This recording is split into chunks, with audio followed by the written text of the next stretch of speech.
Napakasarap po talaga nito, Sundae ice cream. Kailangan natin ng 2-in-1 half cups gata, pinagsama na po yung una at pangalawang tiga, 1/4 cup saba starch, tunawin lang hanggang sa wala ng buong buo. Isa lang at huwag titigilan sa paghalo hanggang sa maluto. Kapag malapot na po, ibig sabihin na iluto na yon. Ganyan, at i-off na lang ang kalan. At gumamit po ako dito ng Angel Creme Tansada, chilled po yan overnight.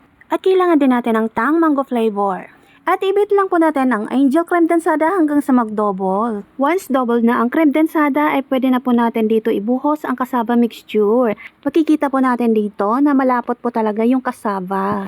Pero kapag nabit na po natin yan ng maayos ay hindi na po yan ganyang kalapot. Naglagay po ako dito ng yellow food color para ma-appeal po yung pagka-yellow ng ating ice cream. Ibit lang po ulit hanggang sa makuha natin ang tamang consistency. Ganyan po dapat kalapot, yan ang tamang consistency niya. Isa din lang sa ice cream tub at i-freezer. Matigas po ang ice cream kapag galing sa freezer, kaya palipasin po muna natin ng mga ilang minuto bago i-scoop. 110cc naman po ng paper cups ang gamit ko. Para mas ma-appeal po ang ating ice cream ay maglagay po tayo ng toppings, sprinkles, marshmallows, at chocolate syrup. At syempre, huwag kakalimutan ang wooden spoon. Lalo kung pang negosyo natin yan. Napakasarap po nito at napakalambot, parang sundae ice cream.